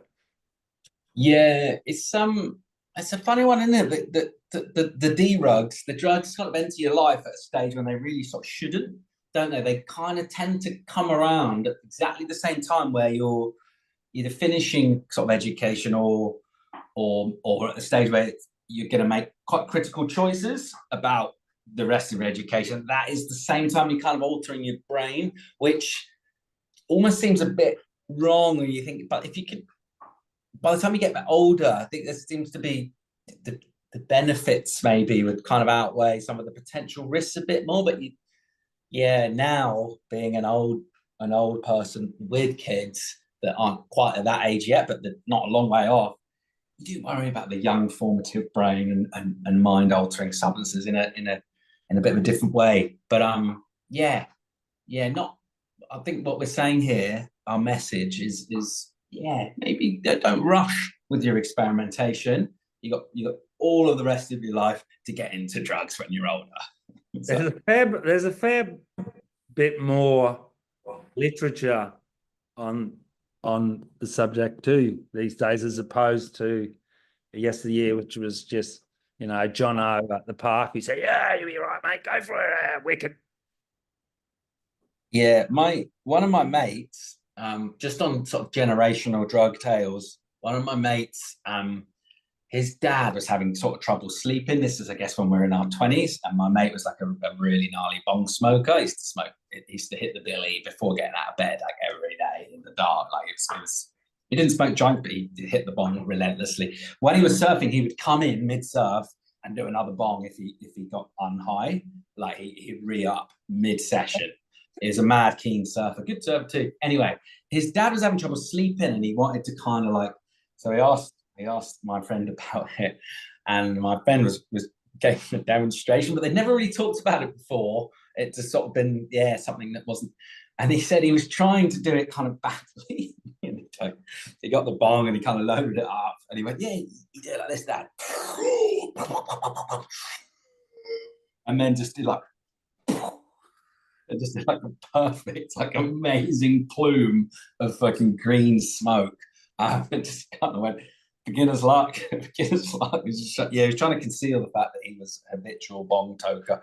I quite like those stories when the parents get into it. One of my mates as well was a similar sort of thing, and there should be more. There should be more getting high, or just even just talking about that kind of stuff with your folks, if possible, rather than making it all pushing it all underground and making it all sort of naughty and secretive and weird.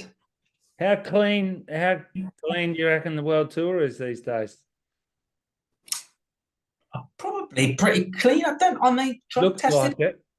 Yeah, I don't really know. I know in the olden days you used to probably smell weed a bit more around car parks, not necessarily on the CT, was it? That may be more qualifying, but I guess it's pretty clean. I don't really know. Do even the youngsters want to get off their faces these days? I thought the young generation, I don't know what they're called now, but they kind of want to focus. They want to have caffeine and get like sharper. They don't want to get like off chops. I don't know. Maybe that's probably not true. But I think it's Generation A. Okay. It started again from the start. Right. Okay. Yeah, I don't know what they're into. There's probably a lot of options for getting a bit twisted if you want to. So you work both for the WSL occasionally and Yep. more occasionally. Yeah. Were you given a gag order as well on why what was his name? Eric Logan got sacked? Heard any rumors? You can't talk about it. You can say you can't talk about it if you can't. I know exactly the same as you. I don't know anything about it other than that what everyone knows. I did ask when I got to one event that was just after it. I was having dinner with someone that works for the World Surf League in top security, and I sort of said, "Oh, that's mad, isn't it, about mate Elo?" And he just said, "I can't talk about that." And that's it. I haven't heard anything at all. I don't know if anyone has. It's been again, without meaning to be this guy, I don't find it quite as fascinating as everyone else. I guess you. I thought you were going to say that. I don't care. Like, was he that big a figure anyway? Like, I guess he was out front making a lot of explanations and stuff, but he left in Brazil and everyone, or he got booted or whatever it was. But what changed after that? Like, what was different? Like, nothing. It doesn't really. He's an administrator of sport. Like, I just don't figure that highly in my sort of radar. Do you think they need a new one? Oh, well, they probably need a new one. I mean, I think the job is to negotiate the deals and sign things and be he's literally the chief executive, so he needs to like execute and make things happen. But I just think it could be anybody. It just doesn't really matter. I suppose you need a bit of a figurehead that you can kind of maybe blame if things go wrong or give credit to if things go right. But so many people have asked me about that thing, and so many people assume I've got some secret that I know about. I have spent zero time thinking about it. It really doesn't bother me at all. I mean, I never met don't think I ever met that guy. I met Sophie very briefly, I think once. I just don't really care, particularly. Have you met Dirk Ziff? Nope, no, never met him. No, no. Oh, so I, so yeah. you've lost me. But I had a think. Do you not think it's exceptionally quiet the lead up to Pipe? Um, Or is it just that we've got so many other things these days that we can have our attention taken by, that it's really not gonna be on people's radar until it actually is right in front of us? do you mean quiet as in the messaging from World Surf League? It's just what's Yeah, that? Their Instagram, then you mean? I mean, like, I how guess do you find? I don't follow that. I just Well, then it would be fairly generally, quiet. Is that, well, generally it unless feeds. unless they send you a Generally, fax, like how would you how do you know about it? I don't know, but I generally would feed out into um Surfline Stab, I guess Beach Grid. I guess it's a pretty weird Okay. So media you're talking about front. in the media. I think maybe people are loading up with stuff, and it'll all be Like coming. yourself, you've loaded them up and stuff. Exactly. So I've got to send something today. I got a text this morning from Mikey saying, "Is that rookies thing ready?" Is And it I guess ready? a lot of people are teeing it up because I guess with that sort of content, you don't want to go. It's just the way the internet sort of cycle is. You don't want to go too early. If you're doing your preview for Pipe or whatever it is, if you go 2.5 weeks out, Yes, the cycle it basically lasts you got 1 day, maybe 2 day buzz. So you don't want to get too early, just get completely lost in the long grass leading up to it. So I imagine there'll be significant ramping up, but yeah, I don't know. I don't actually look at those of other surf media either, really. Yeah, I think You're on the outside in the insiders. I nearly call us the outsiders. We actually most probably and have, I think, release our preview after the event. That way, yeah, it's a retrospective preview. good way of doing it. This year we're really going to work on releasing one like before the kickoff, which I think Yeah. is in like, what's that? I think I read the 29th, 11th. I hope they get good waves. I do hope they get good waves. There was our good mate Belly actually forced me to watch a 10-minute video of sunset the other week. I don't know if you saw that. I'll forward it to you because I know you like Hawaii. I don't know if you'll watch it, but there was a little section on there with John surfing. I don't know, maybe that was Nathan's channel. Sunset, and I thought it was one of the best surfing performances I'd ever seen. What's your prediction for John this year, Darren? What's he going to do? I'd like. I reckon he can win Trestles. I'd like to see him be world champion again. I Is don't he know. going to get in the top 5? I'd like to hope. I really like watching John surf. I think like there's a lot of surfing that we're forced to watch on the internet, and when I watch his surfing, it kind of makes me just feel like, wow, that's what. What's the hardest thing about becoming a world champion? Like, what's the tough part? What's the difficult bit? I reckon it's just that that going from event to event and dealing with that bad luck. Caring about it enough, I'm going to I say. guess. Well, It's Kelly giving obviously enough of cared about it giving more. enough, but super rare that anyone would care that much for that long. Think how long it is since John first won. Was it 2016? He won his titles at 16, 17 that he won. I think that's right. That's going back a while now. Oh, isn't it? Other aspects of his life, He's a multi-millionaire with a wife. of his life seem pretty good. He's got a nice boat, presumably quite a nice house. Are they having? I think he might be having a baby. I just wonder if he really has that intensity to keep it up over and over. I don't know. I guess we'll see. It's much easier to say these things after they've happened and kind of like pick apart the season rather than kind of preview it. But yeah, I just wonder if he's really, really got that burning desire that he probably sort of need. I know he after that the one at J Bay where it was quite close with Connor. I know he kind of wasn't stoked about that. So he obviously does care about it, but seeing him and Gabe miss out last year, I don't think not like that much was said about that. That's massive. Like Yeah, that was. Well, we that's talked huge. about it. I couldn't believe it. Yeah. I would have thought they were number 1 and 2. and they weren't injured, and they were both like trying. Like Gabriel particularly was trying, but yeah, interested. Let's see what John does and what's Gabe gonna do then?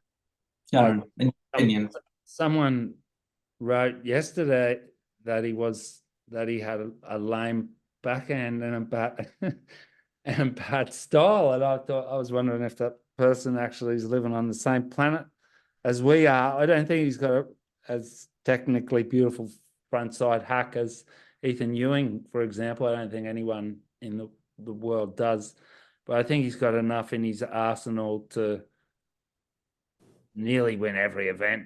That would be unprecedented. That would be funny for someone to come out and win every event these days. I don't think it'll happen. I mean, Kelly at one stage was talking about it. I remember this was in the late 90s or early 2000s, and I think he actually did care about it enough. I'm wondering if Gabrielle does as well, with 12 million followers and a horde of females after him and a lot of money. Yeah, well, I think a lot of that stuff comes down to do with it's obviously how they're surfing, but it's getting when you need to score, getting a score when you need an 8.6, getting an 8.7 or above, and it's just been able to just continually churn out to the requirement. That's kind of the nub of it, isn't it? That's what he was always really good at. Like his surfing's incredible and like all around everywhere, but it's more his ability to get the score. Like Gabe was just like, just so good at what he did, and wherever the opponent went, he could match it, And last year, sometimes it seemed that even when they did get this, even when we thought they did get the score, they didn't get the score. Yeah, but I think that maybe that's the bit that it's really hard to say what exactly it is that allows you to do that. Like, how can you always up the ante when you need to and do enough to win that heat? I mean, you only ever have to win that one heat, don't you, each at any particular given time. That's the bit that, we didn't necessarily see last year, but, he's probably got loads of amazing surfing left in him. Like, let's see. That's kind of, I guess, one of the things that makes it really interesting compared to other sports where it is done over. There's so much that goes on, so many matches that go on that it will average out, and the best that you think is the kind of best on form will eventually turn out the best at the end of the season. A bit different with surfing. There's a lot more kind of random things that happen, a lot more quirky. That's sort of what makes it interesting. They also don't get that many swings at it. There's, I don't know how many events even is there this year. If you make it to the final. Yeah, well, that it's the 10th because we lost one after the cut. So we've lost an event after the cut. It depends. Really not a lot. It's really not a lot of surfing, is it? Like, they've just had 4-5 months off. Some of these people we haven't seen. If people don't follow the net and they only follow competitions, which would surprise me, you wouldn't have watched someone surf since August, since Tahiti.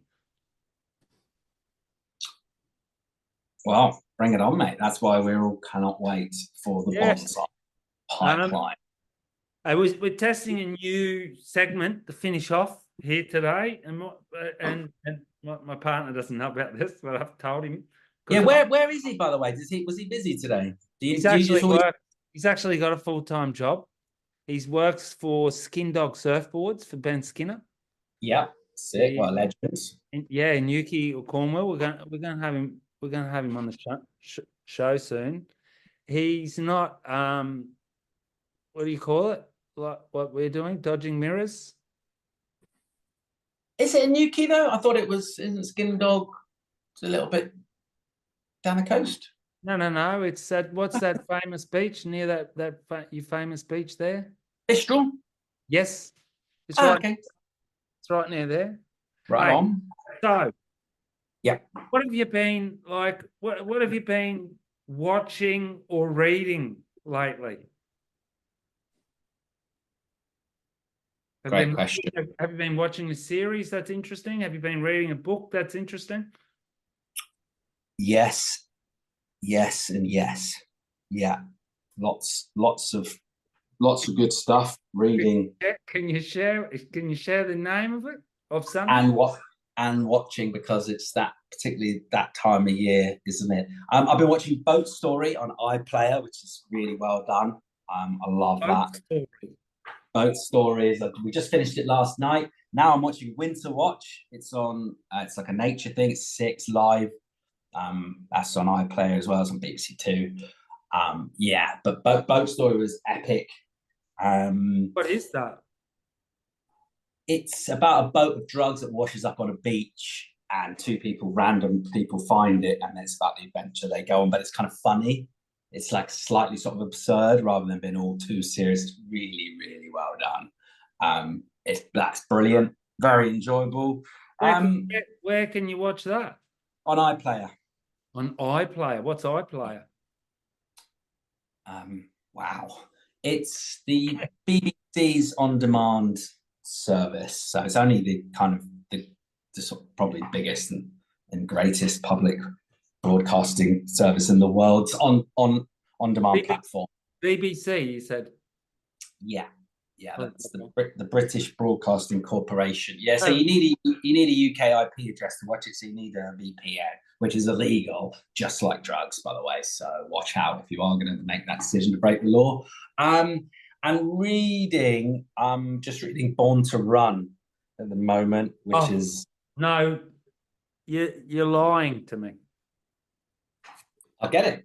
I'm going to show you. Well, I'm going to get mine.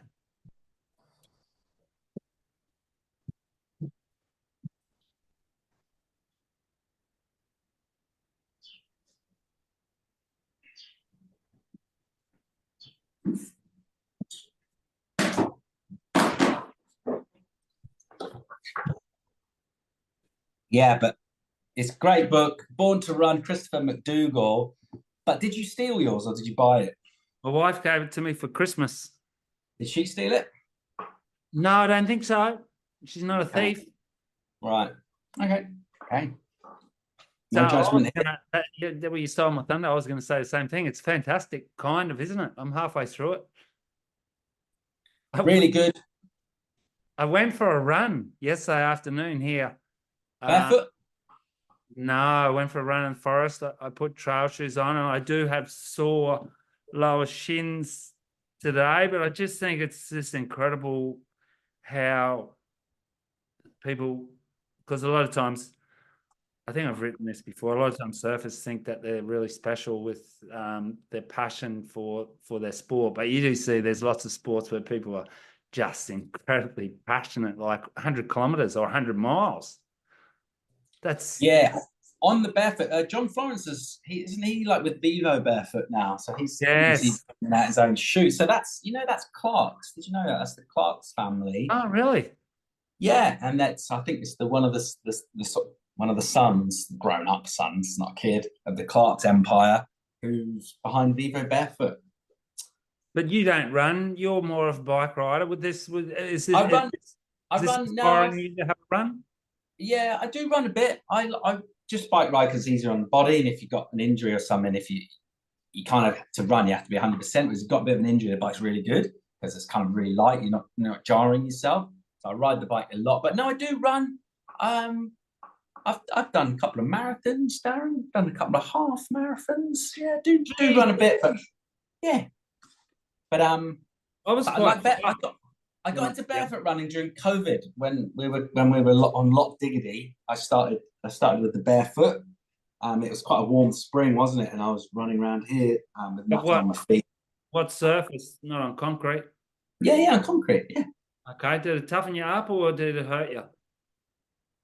It was fine. The only one issue around here is if it's just slightly damp and you get the sand sticks to the bottom of your foot, then the sand is a bit abrasive on the concrete.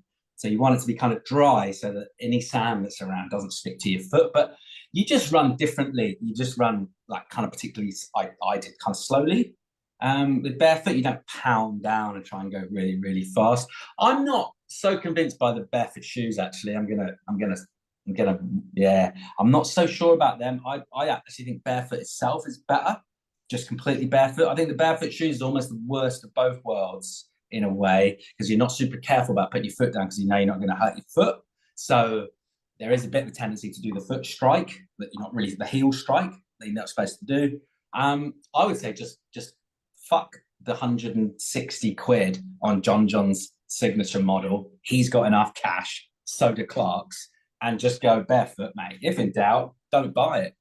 Just go I've got barefoot. some Nike Terra Kikas, which are just trail shoes, which I've had them for 4 years now because I don't do a whole lot of it. I do. I'm going to try Take and that. get back to it. This book's inspired me to get back into once a week at least. That's why I just think it's just Take great. them, Yep. put them in the bin, and run barefoot, mate. Well, I'll have a Turn crack your at it. life around. Okay, I'm going to have a crack at it. And the other thing I wanted to ask is, what's on the Paulie menu at the moment? Is there any you know how like humans tend, I think we tend to go through little sprouts or little periods where you're really into eating one particular thing. Is there anything that you Right. at the moment? Great question. Love this question. Yeah, I'm really into fermenting, mate. It's all about the gut health. So I've been fermenting. I've made kimchi. I've been fermenting just like sauerkraut style cabbage, onions, carrots, all sorts. I've had my first little harvest of the year. I got some Swiss chard, blet, they call it in French. So I've fermented them. Yeah, it's all about fermenting, mate. Just a salt solution in them. I'm quite, I'm quite like stupid. Right. What do you do? How do you do that? Like, for example, do you put it in? Is it putting it in a jar of water? Yeah, it's exactly right. You're That? putting it in salty water. Salt. Yeah, You add the and it's salt, normal table salt? yeah, you have to add the salt, but you don't want iodized salt. So ideally, you want your higher end on the salt spectrum.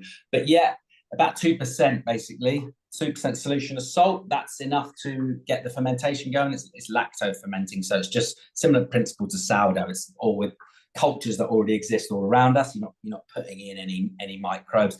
But yeah, all about the gut health, mate. That controls your immunity.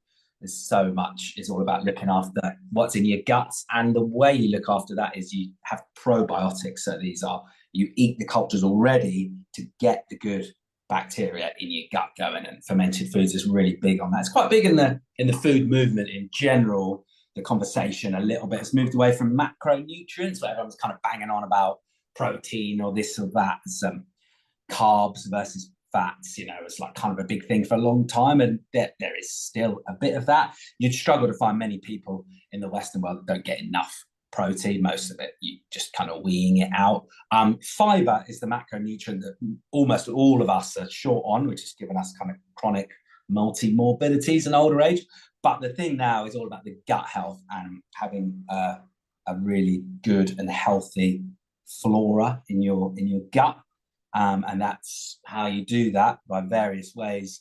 But probiotics, so things like fermented foods, then you're putting in the good bacteria into your gut, and it just the more you look into it, it seems like every aspect of your life, it's like how well you're driving your car is controlled by your gut bacteria, but like everything is gut bacteria. So really, really interesting, mate. Get into it. Check out fermenting. It's fun. Stinks a bit. I don't know if you like kimchi. I love it. How long do you have to leave it in the jar? Yeah, about, I'd say a minimum of about a week, couple of weeks is normally pretty good. Just delicious. I mean, the first batch of kimchi I made was almost too strong. Like me and Hyde were like, but it gives a nice little kick to everything. Any meal that you have. So yeah, the fermenting. You pour the liquid or the actual stuff over what you're eating as a sauce.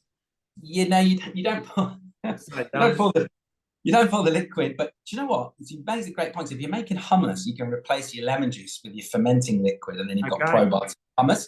But no, it's kimchi is basically like what cabbage. Is kimchi? That's what I wanted to ask. It's Korean spicy cabbage that's been fermented, and it's like a garnish on top.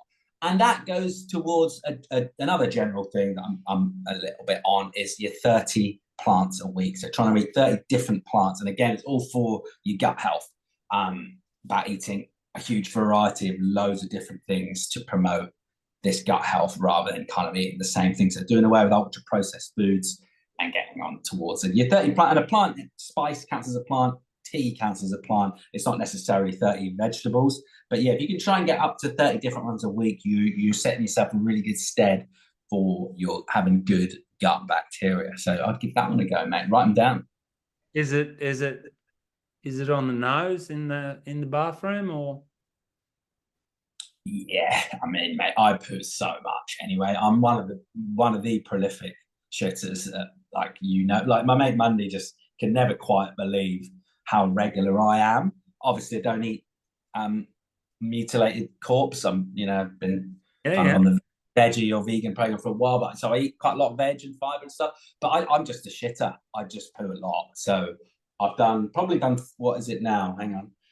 Probably done 4. That's actually 20 past 11, so that isn't high for me. But I've probably had about 4 plops, and they don't normally like stink. I fart a lot, but my farts don't really smell that bad. But I'm quite prolific fart. I've got a really busy bum hole, mate. Like, and just that's about how everything. Just about how it everything should. fits you. But it doesn't stink. I mean, not everyone thinks their own. Everybody loves their own brand, don't they? I don't think my farts don't really smell, mate. But yeah, I shit a lot, and yeah, a lot goes on. I don't do all that macro fermenting and everything, but I've been known as a serial pooper myself. I've marked my territory on I can, nearly every sand dune yeah. in Oh, mate, anything loving it. Oh, 100 love a kilometers, plot, car love a park, plot. I can imagine street, you though out bushes. there. Yeah, I can imagine you out there in Ongress and some quite smelly kind of duck related poos and all that sort of. There's some great forests here, but like even as a young kid, we're about to run out of time. So like, thank you very much for joining me, Yeah, and I hopefully next week we've got a good. I think we've got a run. let's go for a surf. Let's put our boards in the car. We'll stop off somewhere, maybe try for a poo together, and then we'll paddle out. Team poop.